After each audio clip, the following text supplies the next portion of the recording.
1 Samuel 16ஆம் அதிகாரம். தாவீது அரசராய் திருப்பொழிவு செய்யப்படுதல். ஆண்டவர் சாமுவேலை நோக்கி, இஸ்ரேலின் அரசராக சவுல் இல்லாதவாறு நான் அவனை புறக்கணித்ததை நீ அறிந்திருந்தும் நீ எவ்வளவு காலம் அவனுக்காக துக்கம் கொண்டாடுவாய்? உன்னிடமுள்ள கொம்பை எண்ணெயால் நிரப்பிக் கொண்டு போ. பெத்லஹேமை சார்ந்த ஈசாயிடம் உன்னை அனுப்புகிறேன், ஏனெனில் அவன் புதல்வருள் ஒருவனை அரசனாக தேர்ந்துள்ளேன் என்றான். அதற்கு சாமுவேல், எப்படி போவேன்? சவுல் கேள்விப்பட்டால் என்னை கொன்று விடுவானே என்றார். மீண்டும் ஆண்டவர், நீ ஒரு கன்றுக்குட்டியை எடுத்து செல், ஆண்டவருக்கு பலியிட வந்துள்ளேன் என்று சொல். ஈசாயை பலிக்கு அழைத்திடு, அப்பொழுது நீ செய்ய வேண்டியது என்னவென்று உனக்கு நான் தெரிவிப்பேன். நான் உனக்கு காட்டுகிறவனை நீ எனக்காக திருப்பொழிவு செய் என்றார். ஆண்டவர் கட்டளையிட்டவாறு சாமுவேல் செய்த பின் பெத்லஹேமுக்கு சென்றார். அப்பொழுது அவ்வூரின் பெரியோர்கள் அஞ்சி நடுங்கி அவரை எதிர்கொண்டு வந்து, உங்கள் வருகையின் நோக்கம் சமாதானம் தானே என்று கேட்டனர். அதற்கு அவர், ஆம், சமாதானம்தான். ஆண்டவருக்கு பலி செலுத்த வந்துள்ளேன். உங்களையே தூய்மையாக்கி கொண்டு என்னுடன் பலியிட வாருங்கள் என்றார். மேலும் ஈசாயையும் அவர் புதல்வரையும் தூய்மைப்படுத்தி பலியிட வருமாறு அழைத்தார். அவர்கள் வந்தபோது அவர் எலியாவை பார்த்தவுடனே, ஆண்டவரால் திருப்பொழிவு செய்யப்பட்டவன் இவனாகத்தான் இருக்கும் என்று எண்ணினார். ஆனால் ஆண்டவர் சாமுவேலிடம், அவன் தோற்றத்தையும் உயரத்தையும் பார்க்காதே, ஏனெனில் நான் அவனை புறக்கணித்து விட்டேன். மனிதர் பார்ப்பது போல் நான் பார்ப்பதில்லை. மனிதர் முகத்தை பார்க்கின்றனர், ஆண்டவரோ அகத்தை பார்க்கின்றார் என்றார். அடுத்து ஈசாய் அபினதாயை அழைத்து சாமுவேல் முன்பாக கடந்து போக செய்தார். அவர், இவனையும் ஆண்டவர் தேர்ந்து கொள்ளவில்லை என்று கூறினார். பிறகு ஈசாய் சம்பாக்குவை கடந்து போக செய்தார்.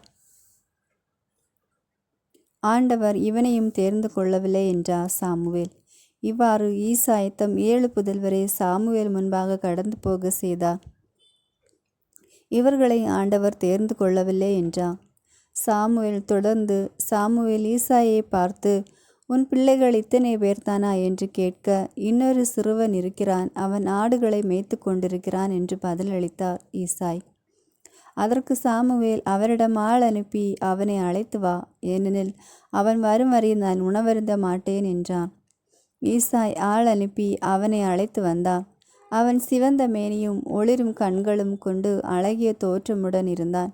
ஆண்டவர் சாமுவேலிடம், தேர்ந்து கொள்ளப்பட்டவன் இவனே, எழுந்து இவனை திருப்பொழிவு செய் என்றார். உடனே சாமுவேல் எண்ணெய் நிறந்த கொம்பை எடுத்து அவன் சகோதரர் முன்னிலையில் அவனை திருப்பொழிவு செய்தார். அன்று முதல் ஆண்டவரின் ஆவி தாவீதின் மேல் நிறைவாக இருந்தது. சாமுவேல் ராமாவுக்கு புறப்பட்டு சென்றார். சவுலின் அரசவையில் தாவீது. ஆண்டவரின் ஆவி சவுலை விட்டு நீங்க, ஆண்டவர் அனுப்பிய தீய ஆவி அவரை கலக்கமுற செய்தது. அப்பொழுது சவுலின் பணியாளர்கள் அவரிடம், ஐயா, ஆண்டவர் அனுப்பிய தீய ஆவி உம்மை கலக்கமுற செய்கிறதே. உம்மில் நிற்கும் பணியாளர்களாகிய நாங்கள் யாழ் மீட்டுவதில் வல்லவன் ஒருவனை அழைத்து வர எங்களுக்கு கட்டளையிடும். ஆண்டவர் அனுப்பிய தீய ஆவி உம்மீது இறங்கும் பொழுது அவன் யாழ் மீட்டுவான், நீரும் நலமடைவீர் என்றனர். எனவே சவுல் தம் பணியாளரிடம், யாழ் மீட்டுவதில் வல்லவன் ஒருவனை கண்டுபிடித்து என்னிடம் அழைத்து வாருங்கள் என்றார். பணியாளர்களில் ஒருவன், இதோ பெத்லஹேமை சார்ந்த ஈசாயின் மகனை பார்த்தேன். அவன் யாழ் மீட்டுவதில் வல்லவன், வீரமுள்ளவன், போர்த்திறன் பெற்றவன், பேச்சு திறன் உடையவன், அழகானவன், மேலும் ஆண்டவர் அவனோடு இருக்கிறார் என்றான். அதை கேட்ட சவுல் ஈசாயிடம் தம் தூதர்களை அனுப்பி, ஆட்டு மந்தையை மேய்க்கும் மகன் தாவீதை என்னிடம் அனுப்பும் என்று தெரிவித்தார். அதை கேட்ட ஈசாய் கொஞ்சம் அப்பத்தையும் ஒரு தோற்பை நிறைய திராட்சை ரசத்தையும் ஒரு வெள்ளாட்டு குட்டியையும் கழுதை ஒன்றின் மேல் ஏற்றி தம் மகன் தாவீது மூலம் சவுலுக்கு அனுப்பினார். தாவீது சவுலிடம் வந்தவுடன் அரசவை பணியில் சேர்ந்து விட்டார். சவுல் அவர் மீது மிகவும் அன்பு கொண்டு அவரை தம் படைக்கலின் தாங்குவனாக நியமித்தார். தாவீது என் அவையிலே இருக்க, ஏனெனில் என் கண்களில் அவனுக்கு தயவு கிடைத்துள்ளது என்று சவுல் ஈசாயிடம் சொல்லி அனுப்பினார். அதன் பின் ஆண்டவர் அனுப்பிய தீய ஆவி சவுலின் மீது இறங்கிய போதெல்லாம் தாவீது யாழ் எடுத்து மீட்டுவார். தீய ஆவியும் அவரை விட்டு அகலும். சவுலும் ஆறுதல் அடைந்து நலமடைவார். 17ஆம் அதிகாரம். கோலியாத்து இஸ்ரேலரை அச்சுறுத்தல். பெலிஸ்தியர் போருக்கு படைகளை யூதாவிலுள்ள சோக்கோவில் ஒன்று திரட்டினார். சோக்கோவுக்கும் மசோகாவுக்கும் இடையே உள்ள எபுசுதப்பில் அவர்கள் பாசாரை அமைத்தனர். சவுலும் இஸ்ரேல் மக்களும் ஒன்று திரண்டு ஏலா என்ற பள்ளத்தாக்கில் பாசறை அமைத்து பெலிஸ்தியருக்கு எதிராக போரிட அணிவகுத்தனர். பெலிஸ்தியர் அப்பக்கம் ஒரு மலையின் மீதும் இஸ்ரேலர் இப்பக்கம் ஒரு மலையின் மீது நின்றிருக்க அவர்களுக்கு நடுவே பள்ளத்தாக்கு இருந்தது.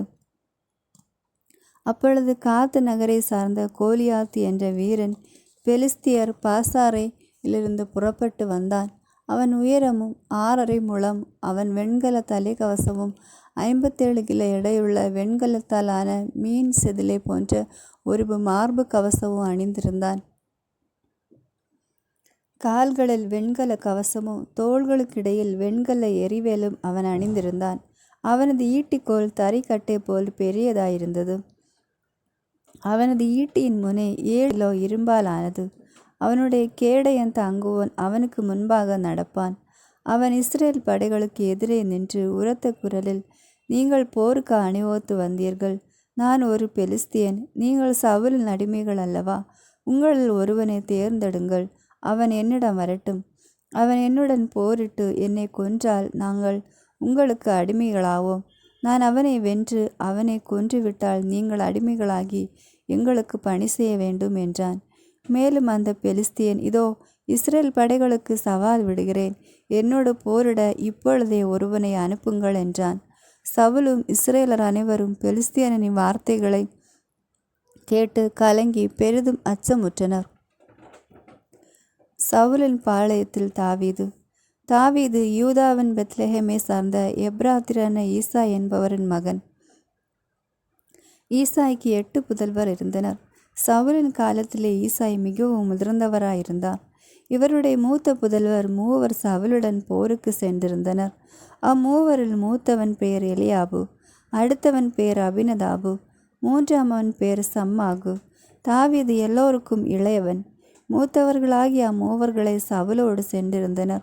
ஆனால் தாவீது சவுலை விட்டு திரும்பி சென்று பெத்லெஹேமில் தன் தந்தையின் ஆடுகளை மேய்த்து கொண்டிருந்தான்.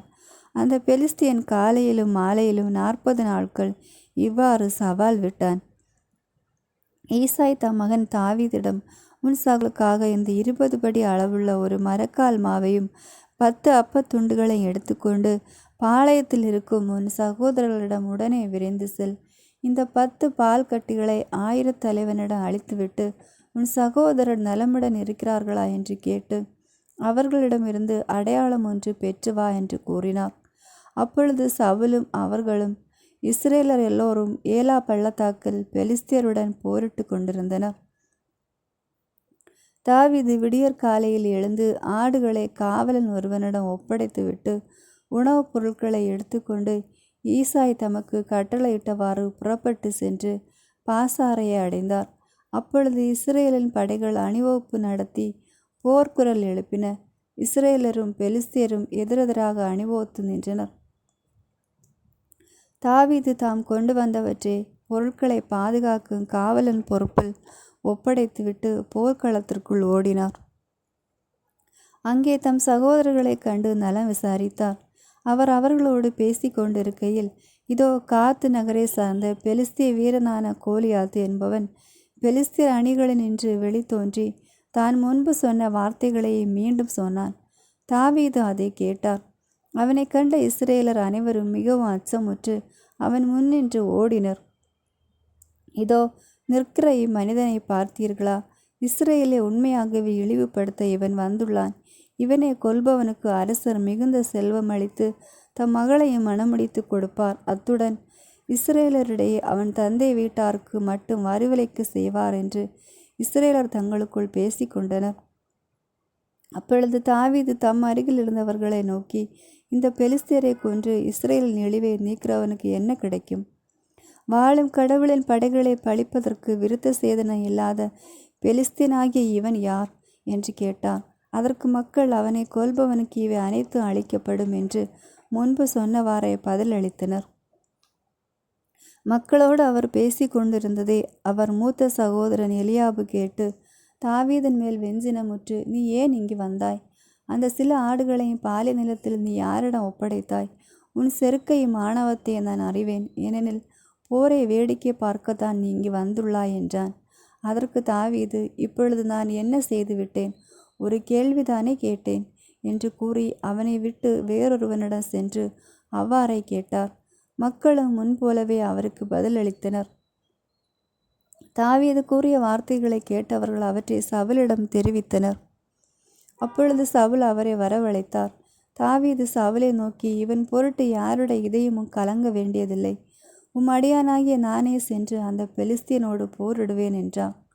அதற்கு சவுல் தாவீதிடம், இந்த பெலிஸ்தியரை எதிர்த்து போரிட உன்னால் இயலாது. நீயோ இளைஞன், ஆனால் அவனோ தன் இளம் வயது முதல் போரில் பயிற்சி உள்ளவன் என்றார். தாவீது சவுலை நோக்கி, அடியானாகிய நான் என் தந்தையின் ஆடுகளை மேய்த்து கொண்டிருக்கும் போது சிங்கமோ அல்லது கரடியோ மந்தையில் போந்து ஆட்டை கவ்விக்கொண்டு ஓடினால் நான் பின்தொடர்ந்து ஓடி அதை அடித்து அதன் வாயினின்று ஆட்டை விடுவிப்பேன். அது என் மீது பாய்ந்தால் அதன் தாடியை பிடித்து நன்றாக அடித்து கொள்வேன். அடியானாகிய நான் சிங்கங்களை கரடிகளை இவ்வாறு கொன்றிருக்கிறேன். விருத்த சேதனமில்லாத இந்த பெலிஸ்தியனும் அவற்றில் ஒன்றை போல்தான். ஏனெனில் அவன் வாழும் கடவுளின் படைகளை இழிவுபடுத்தியுள்ளான் என்றான். மேலும் தாவீது, என்னை சிங்கத்தின் கைக்கும் கரடியின் கைக்கும் தப்புவித்த ஆண்டவர் இந்த பெலிஸ்தியரின் கைக்கு தப்புவிப்பார் என்றார். அதற்கு சவுல் தாவீதிடம், சென்று வா, ஆண்டவர் உன்னோடு இருப்பார் என்றார். பின்பு சவுல் தாவீதுக்கும் தம் உடைகளை அணிவித்து வெண்கல தலைக்கவசத்தை அவர் தலைமேல் வைத்து மார்பு கவசத்தையும் அவருக்கு அணிவித்தார். தாவீது சவுலின் வாளை தம் உடை மீது கட்டிக்கொண்டு தமக்கு பழக்கமில்லாததால் நடந்து பார்த்தார். தாவீது சவுலை நோக்கி, இவற்றுடன் என்னால் நடக்க வியலாது, ஏனெனில் இதில் எனக்கு பழக்கமில்லை என்று கூறி அவற்றை களைந்து விட்டார். தாவீது தம் கோலை கையில் எடுத்துக்கொண்டார். நீரோடையிலிருந்து வலுவழுப்பான 5 கூழாங்கற்களை தேர்ந்தெடுத்து இடையனுக்குரிய தம் பையில் போட்டுக்கொண்டார். தம் கவனை கையில் பிடித்து கொண்டு பெலிஸ்தியனை நோக்கி சென்றார். தாவீது கோலியாத்தை தோற்கடித்தல். தன் கேடை மேய்ந்துபவன் முன் செல்ல அந்த பெலிஸ்தியனும் தாவீதை நோக்கி நடந்து அவரை நெருங்கினான். பெலிஸ்தியன் தாவீதை கூர்ந்து பார்த்து ஏளனம் செய்தான். ஏனெனில் அவன் சிவந்த மேனியும் அழகிய தோற்றம் உடைய இளைஞனாயிருந்தான். அப்பெலிஸ்தியன் தாவீதை பார்த்து, நீ கோலுடன் என்னிடம் வர நான் என்ன நாயா என்று சொல்லி தன் தெய்வங்களின் பெயரால் தாவீதை சபிக்கத் தொடங்கினான். மீண்டும் பெலிஸ்தியன் தாவீதை நோக்கி, அருகே வா, வானத்து பறவைகளுக்கும் வனத்து விலங்குகளுக்கும் உன் உடலை இரையாக்குவேன் என்றான். அப்பொழுது தாவீது பெலிஸ்தியனிடம், நீ வாளோடும் ஈட்டியோடு எரிவேலோடு என்னிடம் வருகிறாய். நானோ நீ இகழ்ந்த இஸ்ரேலின் படைத்திரளின் கடவுளாகிய படைகளின் ஆண்டவர் தம் பெயரால் வருகிறேன். இன்றைய ஆண்டவர் உன்னை என் கையில் ஒப்புவிப்பார். நான் உன்னை வீழ்த்தி உன் உடலை துண்டிப்பேன். பெலிஸ்தியரின் பிணங்கள் வானத்து பறவைகளுக்கும் பூவுலக விலங்குகளுக்கும் கையளிப்பேன். இஸ்ரேலரிடையே கடவுள் இருக்கிறார் என்பதை உலகிலுள்ள எல்லோரும் இதனால் அறிந்து கொள்வர். மேலும் ஆண்டவர் வாளினாலும் ஈட்டியினாலும் மீட்கின்றவர் அல்ல என்று இந்த மக்கள் கூட்டம் அறிந்து கொள்ளட்டும். ஏனெனில் இது ஆண்டவரின் போர், அவரே உங்களை எங்கள் கையில் ஒப்புவிப்பார் என்றார். பெலிஸ்தியர் எழுந்து தாவீதை நோக்கி புறப்படுகையில் தாவீதும் அவனுடன் போரிட பெலிஸ்திய படைத்திரளை நோக்கி விரைந்து ஓடினார். தாவீது தம் பையில் கை வைத்து ஒரு கல்லை எடுத்தார். அதை கவிழில் வைத்து கழற்றி பெலிஸ்தியனுடைய நெற்றியை குறிபார்த்து எறிந்தார். அந்த கல்லும் அவனது நெற்றிக்குள் தாக்கி பதியவே அவன் தரையில் முகங்குப்புற விழுந்தான்.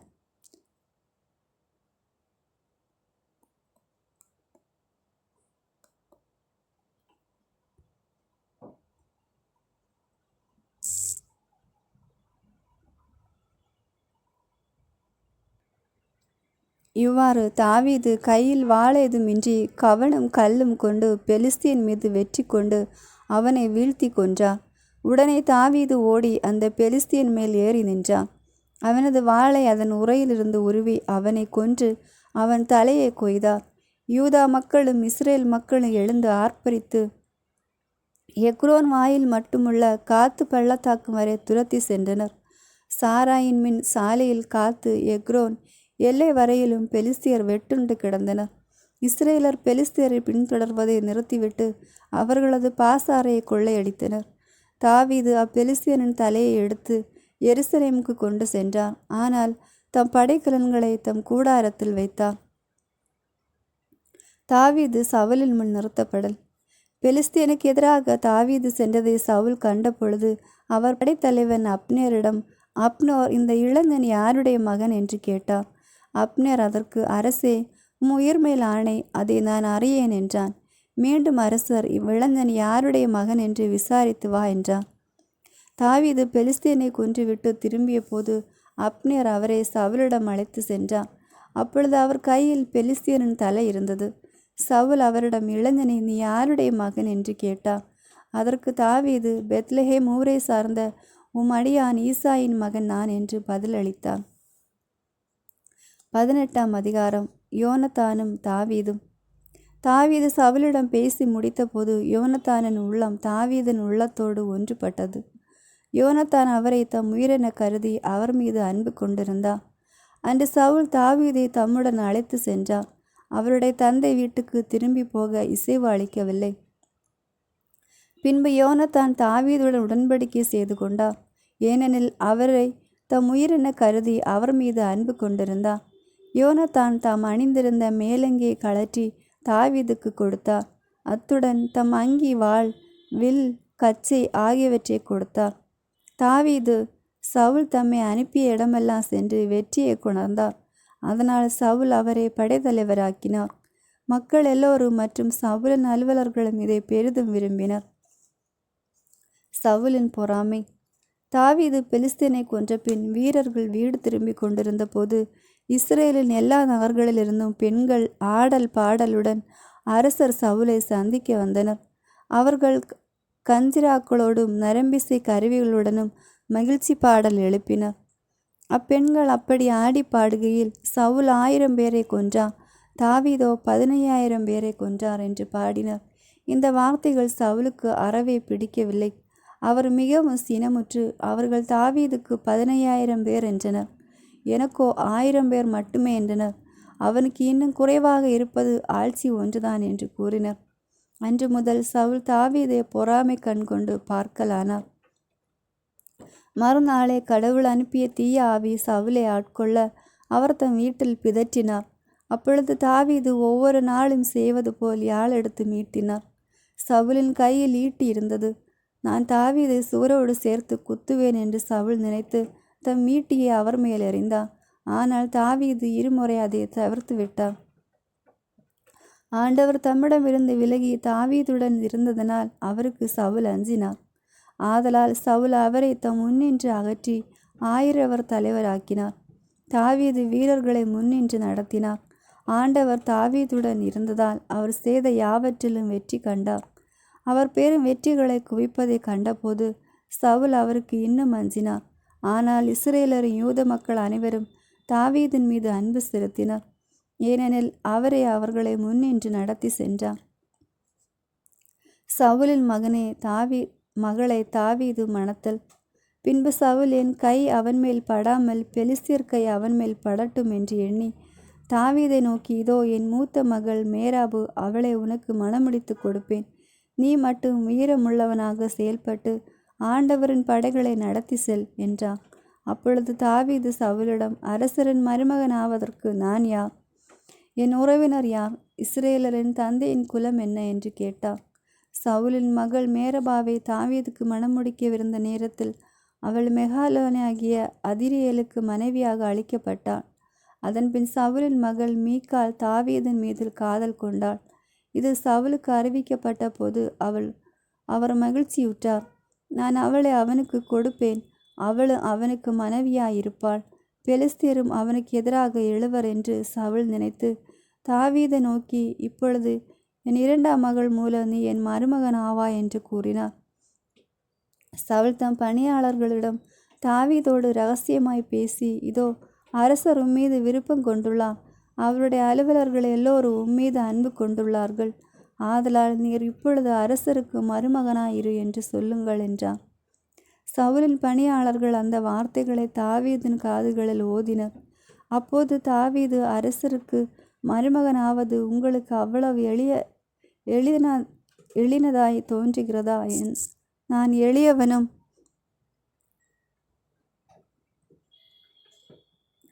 தாழ்ந்தவனுமாய் உள்ளேன் அன்றோ என்றான். சவுலின் பணியாளர்கள் அவரிடம், தாவீது வார்த்தைகளை சொன்னான் என்றார். பின்பு சவுல் தாவீதிடம், இவ்வாறு நீங்கள் சொல்லுங்கள், அரசர் திருமண பரிசம் ஏதும் விரும்பவில்லை. அரசருடைய எதிரிகளை பழிவாங்கி பெலிஸ்தியரின் 100 நுனி தோள்களை நீ கொண்டு வந்தால் போதும் என்று சொல்லுங்கள் என்றான். தாவீது பெலிஸ்தியர் கையில் அகப்பட்டு மடிய வேண்டும் என்பதே சவுலின் திட்டம். சவுலின் பணியாளர்கள் தாவீதுக்கு அந்த வார்த்தைகளை கூறிய போது அரசருக்கு மருமகனாய் ஆவது குறித்து தாவீது மகிழ்ச்சியுற்றான். திருமண நாள் நெருங்கும் முன் தாவீது தம் ஆட்களுடன் சென்று பெலிஸ்தியரில் 200 பேரை கொன்றார். பின்னர் தாவீது அவர்களின் நுனி தோள்களை கொண்டு வந்து அரசரின் மருமனாக்கும் பொருட்டு அவற்றை அவரிடம் சரியாக எண்ணி வைத்தார். எனவே சவுல் தம் மகள் மீகாவை தாவீதுக்கு மணமுடித்து கொடுத்தார். ஆனால் ஆண்டவர் தாவீதோடு இருப்பதையும் இஸ்ரேல் முழுவதும் அவர் மீது அன்பு கொண்டுள்ளதையும் சவுல் தெளிவாக கண்டுணர்ந்தார். எனவே சவுல் தாவீதுக்கு அதிகம் அஞ்சினார். சவுல் தாவீதை என்றென்றும் தம் எதிரியாக கருதினார். பின்பு பெலிஸ்திய படைத்தலைவர்கள் போரிடுமாறு புறப்பட்டு வந்தனர். அப்படி அவர்கள் வந்த போதெல்லாம் சவுலின் மற்ற எல்லா தலைவர்களை விட தாவீது மிகுதியான வெற்றி அடைந்தார். அதனால் தாவீதின் புகழ் மேலோங்கியது. 19ஆம் அதிகாரம். சவுல் தாவீதை துன்புறுத்தல். தாவீதை கொல்ல வேண்டும் என்று தம் மகன் யோனத்தானிடமும் தம் அலுவலர் எல்லோரிடமும் சவுல் தெரிவித்தார். ஆனால் சவுலின் மகன் யோனத்தான் தாவீதின் மீது மிகுதியான அன்பு கொண்டிருந்தான். ஆதலால் தாவீதை பார்த்து யோனத்தான், என் தந்தை சவுல் உன்னை கொல்ல தேடுகிறார். ஆதலால் எச்சரிக்கையாயிரு. காலையிலே புறப்பட்டு மறைவான ஒரு இடத்திற்கு சென்று ஒளிந்து கொள். நீ வெளியில் இருக்கும் சமயத்தில் நான் என் தந்தையின் அருகில் இருந்து கொண்டு உன்னை பற்றி அவரிடம் பேச்சு கொடுப்பேன். அப்படி நான் அறிகிறதையெல்லாம் உனக்கு தெரிவிப்பேன் என்றான். யோனத்தான் தாவீதை பற்றி தம் தந்தை சவுலிடம் நல்ல விதமாக பேசி, அரசர் தம் அடியான் தாவீதின் பொருட்டு பாவம் செய்ய வேண்டாம். ஏனெனில் அவர் உமக்கு தீங்கு ஏதும் செய்ததில்லை. மேலும் அவனுடைய செயல்களும் அரசில் மிகவும் பயனுடையவையாய் இருந்தன. அவன் தன் உயிரை ஒரு பொருட்டாய் எண்ணாது அப்பெலிஸ்தியனை கொன்றான். அதனால் ஆண்டவர் இஸ்ரேல் எல்லோருக்கும் பெரும் வெற்றியை அளித்தார். நீ அதை கண்டு மகிழ்ச்சியுற்றீர். அப்படி இருக்க எக்காரணம் இல்லாமல் தாவீதை கொல்வதன் மூலம் குற்றமற்ற இரத்தத்திற்கு எதிராக நீர் ஏன் பாவம் செய்ய வேண்டும் என்று கூறினார். சவுல் யோனத்தானின் வார்த்தைகளை கேட்டார். அதனால் சவுல், வாழும் ஆண்டவர் மேல் ஆணை, அவன் கொலை செய்யப்பட மாட்டான் என்றார். பின்பு யோனத்தான் தாவீதை அழைத்து இவ்வார்த்தைகளை எல்லாம் அவருக்கு கூறினார். மேலும் யோனத்தான் தாவீதை சவுலிடம் அழைத்து செல்ல முன்பு போலவே தாவீது அவரது பணியில் ஈடுபட்டான். மீண்டும் போர் மூண்டது. தாவீது புறப்பட்டு பெலிஸ்தியர்களுடன் போரிட்டு அவர்களில் மிகுதியானோரை வெட்டி வீழ்த்தினார். அதனால் அவர்கள் சிதறி ஓடினார்கள். பின்னர் ஆண்டவர் அனுப்பிய தீய ஆவி சவுலின் மேல் இறங்கியது. அப்பொழுது அவர் தன் வீட்டில் ஈட்டியுடன் வீற்றிருக்க தாவீது யாழ் எடுத்து மீட்டு கொண்டிருந்தார். அப்பொழுது சவுல் தாவீதை ஈட்டியால் சுவரோடு சேர்த்து குத்த முயன்றார். ஆனால் சவுலின் குறியிலிருந்து விலகியதனால் சவுலின் ஈட்டி சுவரில் பாய்ந்து அன்றிரவே தாவீது அங்கிருந்து தப்பி ஓடினார். உடனே சவுல் தாவீதை அவர் வீட்டில் கண்காணித்து மறுநாள் காலையில் கொன்று விடுமாறு காவலர்களை அனுப்பினார். ஆனால் தாவீதின் மனைவி மீகாள் அவரிடம், நீர் இன்றிரவே உம் உயிரை காப்பாற்றி கொள்ளாவிட்டால் நாளை நீர் கொல்லப்படுவீர் என்றாள். ஆதலால் மீகாள் தாவீதை பலகணி வழியாக இறக்கிவிடவே அவரும் அங்கிருந்து ஓடி தப்பித்து கொண்டார். மீகாள் குடும்ப சிலையை எடுத்து அதை படுக்கையில் கிடத்தினாள். அதன் தலைப்பாகத்தில் ஒரு வெள்ளாட்டு தோலை வைத்து ஒரு போர்வையால் மூடினாள். தாவீதை பிடித்து வர சவுல் தூதர்களை அனுப்பிய போது அவர் நோயுற்றிருக்கிறார் என்றாள். மறுபடியும் சவுல் தாவீதை பார்க்கும்படி தூதர்களை அனுப்பி, நான் கொல்லுமாறு அவனை படுக்கையோடு என்னிடம் கொண்டு வாருங்கள் என்றான். அவர்கள் வந்தபோது இதே படுக்கையின் மேல் குடும்ப சிலையும் அதன் தலைமாட்டில் வெள்ளாட்டு தோலும் இருக்க கண்டனர். சவுல் மீகாளிடம், என் பகைவனை தப்பிக்குமாறு அனுப்பி ஏன் என்னை வஞ்சித்தாய் என்று கேட்டார். அதற்கு மீகாள் சவுலிடம், என்னை போக விடு, இல்லையெனில் உன்னை கொன்று விடுவேன் என்று அவர் மிரட்டினார் என்று மறுமொழி கூறினார். அப்போது தாவீது அங்கிருந்து தப்பி ஓடி ராமாவிலிருந்து சாமுவேலிடம் வந்து சவுல் தமக்கு செய்தவை யாவற்றையும் அவரிடம் கூறினார். பின்னர் அவரும் சாமுவேலும் நாவோத்துக்கு சென்று தங்கினர். இதோ ராமாவிலுள்ள நாவோத்தில் தாவீது இருக்கிறார் என்று சவுலுக்கு தெரிவிக்கப்பட்டது. உடனே சவுல் தாவீதை பிடித்து வர ஆட்களை அனுப்பினார். அவர்கள் சென்றபோது இறைவாக்கினர் இறைவாக்குரைப்பதையும் சாமுவேல் அவர்களுக்கு தலைமை தாங்கி நிற்பதையும் கண்டனர். அத்துடன் சவுலின் ஆட்கள் மேலும் கடவுளின் ஆவி இறங்கி வரவே அவர்களும் இறைவாக்குரைத்தனர். சவுலுக்கு இது தெரிவிக்கப்பட்ட போது அவர் 3ஆம் முறையாக ஆட்களை அனுப்ப அவர்களும் இறைவாக்குரைத்தனர். அடுத்து அவரே ராமாவுக்கு சென்று சேக்குவில் இருக்கும் பெரிய கிணற்றருகே வந்து, சாமுவேலும் தாவீதும் எங்கே என்று கேட்டார். அதற்கு ஒருவன், இதோ ராமாவிலுள்ள நாவோத்தில் அவர்களை காணலாம் என்றான். ஆதலால் அவர் அங்கிருந்து ராமாவிலிருந்து நாவோத்துக்கு புறப்பட்டார். கடவுளின் ஆவி அவர் மேலும் இறங்கி வரவே ராமாவின் நாவோத்துக்கு சென்றடையும் வரை அவரும் இறைவாக்குரைத்தார். தம் மேலுடைய களைந்துவிட்டு சாமுவேலின் முன் அவரும் இறைவாக்குரைத்தார். அன்று பகல் இரவு முழுவதும் ஆடை அணியாமல் விழுந்து கிடந்தார். அதனால்தான் சவுலும் இறைவாக்கினர்கள் ஒருவனோ என்று சொல் வழங்கலாயிற்று. 20ஆம் அதிகாரம். தாவீதுக்கு யோனத்தானின் உதவி. பின்பு தாவீது ராமாவிலிருந்து நாவோத்திலிருந்து புறப்பட்டு சென்று யோனத்தானிடம் வந்து, நான் செய்தது என்ன? நான் செய்த குற்றம் என்ன? உன் தந்தைக்கு எதிராக நான் செய்த பாவம் என்ன? பின்பு ஏன் என்னை கொல்ல தேடுகிறார் என்று கேட்டார். அதற்கு அவர், ஒரு காலம் இல்லை, நீ சாக மாட்டாய். இதோ என்னோடு கலந்து ஆலோசிக்காமல் என் தந்தையை பெரிதோ சிறிதோ எதுவும் செய்ய மாட்டார். இச்செயலை மட்டும் என் தந்தையை மறப்பானேன். அப்படி நடக்காது என்றார். அதற்கு தாவீது, உன் கண்களில் எனக்கு இரக்கம் கிடைத்துள்ளது என்று உன் தந்தைக்கு நன்கு தெரியும். ஆகையால் யோனத்தான் இதை அறிய நேர்ந்தால் அவன் வேதனை அடைவான் என்று அவர் நினைக்கிறார். ஆனால் இது உண்மை. எனக்கும் சாவுக்கும் 1 அடி தூரம்தான் உள்ளது. வாழும் ஆண்டவர் மேல் ஆணை, உன்மேலும் ஆணை என்றார். அப்பொழுது யோனத்தான் தாவீதிடம், உன் விருப்பப்படி நான் உனக்கு எதுவும் செய்ய தயார் என்றான்.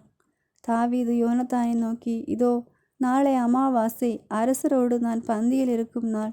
ஆனால் 3ஆம் நாள் மாலை வரை வெளியில் சென்று ஒளிந்திருக்க எனக்கு விடை கொடு. உன் தந்தை என்னை காணாதது பற்றி விசாரித்தால், தாவீது தன் சொந்த நகரான பெத்லஹேமுக்கு சென்றுள்ளான். அவன் குடும்பத்தார் அனைவருக்கும் அங்கே ஆண்டு பலி இருக்கிறதாம். அங்கே விரைந்து செல்ல என்னிடம் அனுமதி கேட்டான் என்று சொல். அவர் நல்லது என்று சொன்னால் உன் அடியான் அமைதி அடைவான். அவர் சினமுற்றால் அவர் எனக்கு தீங்கு செய்ய முடிவு செய்துள்ளார் என நீ அறிந்து கொள்வாய். ஆண்டவர் திருமுன் நீ உன் அடியானுடன் செய்து கொண்ட உடன்படிக்கையின் பொருட்டு என்மேல் இரக்கவை. நான் குற்றவாளி ஆயின் நீயே என்னை கொன்றுவிடு. நீ ஏன் என்னை உன் தந்தையிடம் கொண்டு போக வேண்டும் என்றார். அதற்கு யோனத்தான், அப்படி உனக்கு நேராது. உனக்கு தீங்கு செய்ய என் தந்தை முடிவு செய்துள்ளார் என நான் அறிந்தால் அதை உனக்கு சொல்லாமல் இருப்பேனோ என்றான். பின்பு தாவீது யோனத்தானை நோக்கி, உன் தந்தை உன்னிடம் கடுமையான பதில் அளித்தால் அதை யார் எனக்கு தெரிவிப்பார் என்று கேட்டார். அதற்கு யோனத்தான் தாவீதிடம், வெளியே செல்வோம் வா என்றார். இருவரும் வயல்வெளிக்கு சென்றனர். யோனத்தான் தாவீதை நோக்கி, இஸ்ரேலின் கடவுளாகிய ஆண்டவர் சான்று பகர்வாராக. நாளை இதே நேரத்தில் அல்லது 3ஆம் நாளில் என் தந்தையின் கருத்தை அறிவேன். அது தாவீதுக்கு சாதகமாய் இருந்தால் உனக்கு அதை தெரிவிக்க ஆள் அனுப்ப மாட்டேனா? ஆனால் என் தந்தை உனக்கு தீங்கு செய்ய விரும்பியுள்ளதை அறிந்தும் அதை நான் உனக்கு வெளிப்படுத்தி உன்னை பாதுகாப்புடன் அனுப்பி வைக்காவிடில் ஆண்டவர் என்னை தண்டிப்பாராக. ஆண்டவர் என் தந்தையுடன் இருந்தது போல் உன்னோடும் இருப்பாராக. நான் தொடர்ந்து உயிருடன் இருந்தால் நான் சாகாதவாறு ஆண்டவரின் பொருட்டு என்மேல் இரக்கவை. ஆண்டவர் தாவீதின் எல்லா எதிரிகளை இம்மண்ணிலிருந்து அழித்தொழிக்கும் போது என் வீட்டாரை அழிக்காதிருக்கும்படி இரக்கவை. ஆண்டவர் தாவீதின் எதிரிகளுக்கு தகுந்த பதில் அளிப்பாராக என்று கூறி யோனத்தான் தாவீதின் வீட்டாருடன் உடன்படிக்கை செய்தார். தாவீதின் மேல் கொண்டுள்ள அன்பின் பெயரால் யோனத்தான் மீண்டும் அவருக்கு ஆணையிட்டு கூறினார். ஏனெனில் அவர் தாவீதின் மீது தம் உயிரென அன்பு கொண்டிருந்தார். பின்பு யோனத்தான், நாளை அமாவாசை, உனது இருக்கை காலியாக இருப்பதைக் கண்டு உன்னை பற்றி விசாரிப்பார். 3ஆம் நாள் உன்னை கண்டிப்பாக தேடுவர். ஆதலால் நீ முன்பு ஒளிந்திருந்த இடத்திற்கே போ. அங்கே ஏசேல் கல் அருகில் ஒளிந்து கொண்டிரு. நான் குறிவைத்து அம்பு எய்வது போல் அப்பக்கம் நோக்கி 3 அம்புகளை எய்வேன். பின்பு போய் அம்புகளை தேடி வா என்று ஒரு பையனை அனுப்புவேன். நான் அவனிடம், இதோ அம்புகள் உனக்கு இப்பக்கம் கிடக்கின்றன, அவற்றை கொண்டு வா என்பேன். ஆகில் நீ என்னிடம் வா, ஏனெனில் வாழும் ஆண்டவர் மேல் ஆணை, உனக்கு பாதுகாப்பு உண்டு, ஆபத்து நேராது. மாறாக இதோ அம்புகள் உனக்கு அப்பக்கம் கிடக்கின்றன என்று அந்த பையனிடம் சொல்வேனாகில் நீ ஓடிவிடு, ஏனெனில் ஆண்டவரே உன்னை அனுப்பி வைக்கிறார். நீயும் நானும் பேசியவற்றுக்கும் உனக்கும் எனக்கும் நடுவிலும் ஆண்டவரே என்றென்றும் சாட்சியாக இருப்பார் என்றார். ஆதலால் அவ்வாறே தாவீது வயல்வெளியில் ஒளிந்து கொண்டான். அமாவாசை நாள் வந்தபோது உணவருந்த அரசர் அமர்ந்தார். அரசர் சுவரோரம் இருக்கும் தமது இருக்கையில் வழக்கம்போல் அமர்ந்தார். சவுலுக்கு எதிரில் யோனத்தானும் பக்கவாட்டில் அப்னேரும் அமர்ந்தனர். ஆனால் தாவீதின் இருக்கை காலியாயிருந்தது. இருப்பினும் அவனுக்கு ஏதோ நேர்ந்துள்ளது, அவன் தூய்மையின்றி இருக்கலாம், கண்டிப்பாக அவன் தீட்டாயிருக்க வேண்டும் என்று நினைத்து சவுல் அன்று ஏதும் சொல்லவில்லை. ஆனால் அமாவாசைக்கு அடுத்த நாளும் தாவீதின் இருக்கை காலியாக இருந்தது. அப்பொழுது சவுல் யோனத்தானை நோக்கி, ஈசாயின் மகன் நேற்றும் இன்றும் உணவருந்த வராதது ஏன் என்று கேட்டான். யோனத்தான் சவுலிடம் தான் பெத்லெஹேம் செல்ல வேண்டுமென்று அவன் வருந்தி கேட்டுக்கொண்டான். நான் செல்ல விடை கொடு, ஊரில் என் குடும்பத்தார் பலி செலுத்துகிறார்கள், மேலும் நான் அங்கிருக்க வேண்டுமென்று என் சகோதரர் எனக்கு கட்டளையிட்டுள்ளார். ஆதலால் உன் கண்களில் எனக்கு இரக்கம் கிடைத்ததால் என் சகோதரர்களை காண என்னை போகவிடு என்றான். இக்காரணத்தினால்தான் அவன் அரச பந்திக்கு வரவில்லை என்று பதிலளித்தார். அப்பொழுது யோனத்தான் மீது சவுல் கடு சினமுற்று அவரை பார்த்து, பொய்யும் புரட்டும் நிறைந்த பெண்ணின் மகன் நீ, உனக்கும் உன் மானங்கெட்ட தாய்க்கும் அவமானமாயிருக்கும்படி நீ ஈசாயின் மகன் மீது அன்பு கொண்டுள்ளாய் என்பதை நான் அறியேனோ? ஈசாயின் மகன் உயிரோடு வாழும் நாள் வரை நீயும் நிலைத்திருக்க மாட்டாய், உன் ஆட்சியை நிலை பெறாது. ஆதலால் ஆள் அனுப்பி அவனை என்னிடம் கொண்டு வா, அவன் சாகவே வேண்டும் என்றான். அப்பொழுது யோனத்தான் தம் தந்தை சவுலிடம், அவன் ஏன் சாக வேண்டும், அவன் என்ன செய்தான் என்று கேட்டார். ஆனால் சவுல் அவரை குத்தி வீழ்த்தி எண்ணி அவரை நோக்கி தம் ஈட்டியை எறிந்தான். ஆதலால் தாவீதை கொன்றுவிட தம் தந்தை முடிவு செய்து விட்டார் என்பதை யோனத்தான் அறிந்து கொண்டான். உடனே யோனத்தான் வெஞ்சினமுற்று பந்தியை விட்டு எழுந்து விட்டார். அமாவாசையின் மறுநாளாகிய அன்று அவர் உணவருந்தவில்லை, ஏனெனில் தாவீதை தம் தந்தை இழிவுபடுத்தியது குறித்து அவர் மிகவும் மனம் வருந்தினார். அடுத்த நாள் காலை யோனத்தான் தாவீதை சந்திக்குமாறு ஒரு பையனை தம்முடன் அழைத்து கொண்டு வயல்வெளிக்கு சென்றார். அவர் அப்பையனிடம், நீ ஓடி நான் ஏகிற அம்புகளை எடுத்து வா என்றார். அப்பையன் ஓடும்போது அவனுக்கு அப்பால் ஒரு அம்பு ஏதான். யோனத்தான் ஏத அம்பு கிடந்த இடத்திற்கு அப்பையன் சென்றபோது யோனத்தான் அவனை கூப்பிட்டு, உனக்கு அப்பால் அல்லவா அம்பு கிடக்கிறது என்றார். மீண்டும் பையனை உரத்த குரலில் கூப்பிட்டு, நிற்காதே, விரைந்து செல் என்றார். அப்பொழுது யோனத்தானின் பையன் அம்புகளை பொறுக்கி கொண்டு தன் தலைவனிடம் திரும்பினான்.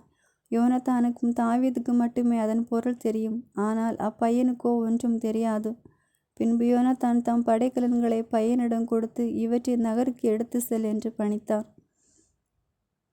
பையன் அங்கிருந்து சென்றவுடன் தாவீது தென்புறம் தாம் ஒளிந்திருந்த இடத்து நின்று வெளியே வந்து முகங்குப்புற விழுந்து 3 முறை வணங்கினார்.